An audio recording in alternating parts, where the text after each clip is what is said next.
Perang Dunia Ketiga apakah telah dimulai?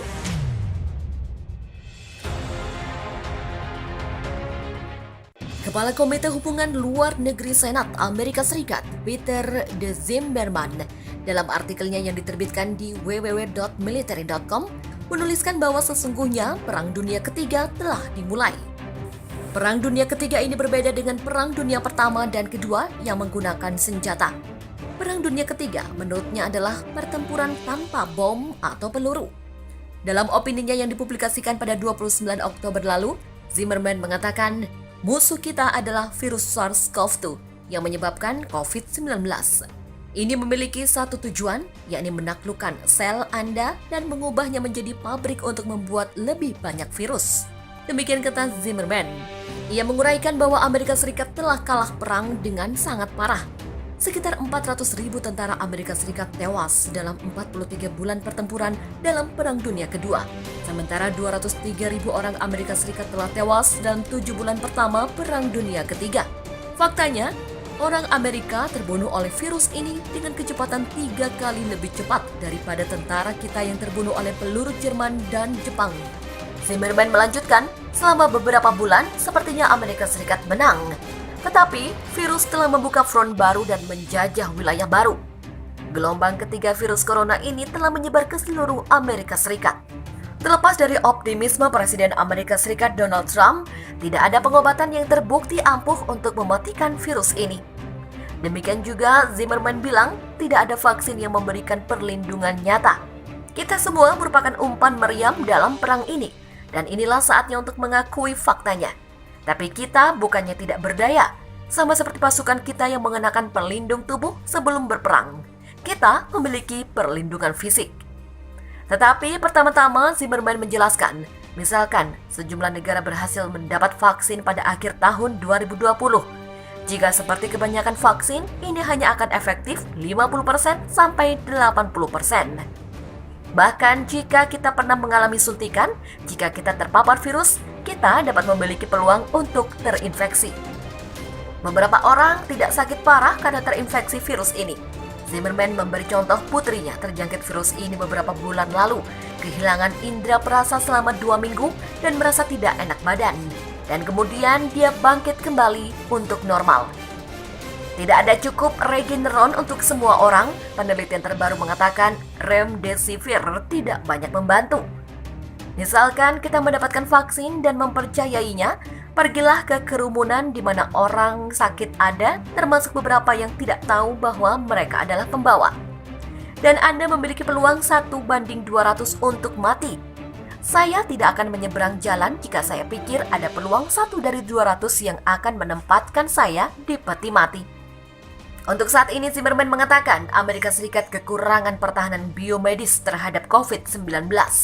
Vaksin tidak akan menjadi baju besi ajaib. Vaksin tidak selalu berhasil. Tidak ada cara untuk mengetahui apakah bidikan Anda berhasil untuk Anda. Jika vaksin tersedia pada bulan November, yang menjadi pertanyaan adalah kapan Anda bisa mendapatkannya? Tidak bisa dengan segera. Mungkin berbulan-bulan sebelum tersedia cukup untuk setiap orang Amerika. Mungkin perlu 2 tembakan, beberapa minggu untuk memberi Anda peluang kekebalan yang baik.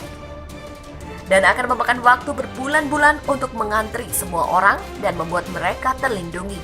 Mungkin tidak sebelum Juni. Namun Zimmerman mengatakan, setiap orang memiliki pertahanan fisik yang baik melawan COVID-19. Pertahanan itu jauh lebih pasti memberikan perlindungan bahkan daripada vaksin. Pertahanan fisik itu jauh di masa depan dan perlindungan fisik akan menjadi penting untuk membasmi serangga ini. Kekebalan kawanan tidak berhasil di Swedia, dan bagaimanapun untuk mencapai sana akan menelan korban 100.000 nyawa. Alat yang paling sulit digunakan dalam epidemiologi adalah karantina. Tinggal di rumah, mengunci ekonomi, tahan sampai tidak ada kasus baru. Dengan karantina yang ketat, penyakit ini akan menghancurkan 150.000 nyawa yang lalu. Karantina berfungsi, tetapi orang tidak menyukainya. Bahkan membatasi perilaku publik itu sangatlah sulit. Zimmerman mengatakan setiap orang juga memakai pelindung tubuh antivirus, sama seperti putri orang lain, seorang non-pejuang di Afghanistan memakai baju besi. Masker yang baik akan mencegah 50% hingga 90% infeksi COVID. Itu lebih melindungi daripada baju besi keramik dan helm yang diberikan seorang prajurit. Jika Anda tidak mau berpatroli di zona perang tanpa helm, jangan tinggalkan rumah tanpa perlengkapan antivirus Anda. Ini bukan masalah keberanian atau kejantanan, itu masuk akal. Lindungi diri Anda dan lindungi keluarga Anda. Pakailah masker. Demikian ajakan Zimmerman. Di sisi lain, militer Rusia akan terjunkan tank T-72B3 versi baru medan tempur. Tank tempur utama milik militer Rusia, yakni T-72B3, baru saja selesai melalui tahap pembaruan dan telah siap diterjunkan untuk bertugas. Peluncuran kembali tank T-72B3 medan laga diumumkan langsung oleh produsen pertahanan Uralvagonzavod pada Kamis 5 November waktu setempat. Uralvagonzavod telah mengirim sejumlah tank T-72B3 yang ditingkatkan kemampuannya ke Kementerian Pertahanan Rusia. Lebih lanjut, Uralvagonzavod menjelaskan bahwa tank T-72B3 telah menerima mesin baru yang lebih kuat, sistem kendali tembakan yang lebih canggih, kamera pengawas di bagian belakang, dan pembaruan tampilan mekanik pengemudi. Perusahaan tersebut juga menjelaskan bahwa saat mengembangkan tank T-72, pakar mengintegrasikan potensi peningkatan substansial yang secara aktif digunakan saat ini. Peningkatan tersebut telah mencakup semua sistem, meningkatkan kemampuan manuver kendaraan, dan meningkatkan daya tembak, serta pelindungan mereka termasuk perisai lapis baja. Pembaruan tank T-72B3 dilakukan di bawah rencana Kementerian Pertahanan Rusia yang menghendaki tank tempur utama mereka menjalani perombakan besar-besaran dan ditingkatkan ke level T-72B3.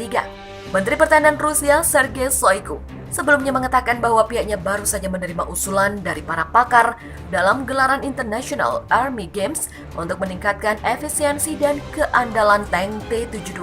Usulan tersebut akhirnya melahirkan modifikasi ke tank T-72B3M yang unggul dari tank negara lain dalam beberapa aspek. Saat ini, Rusia berencana meningkatkan kemampuan semua tank T-72 mereka untuk menyesuaikan diri dalam beragam situasi pertempuran. Saat ini, Rusia berencana meningkatkan kemampuan semua tank T-72 mereka untuk menyesuaikan diri dalam beragam situasi pertempuran.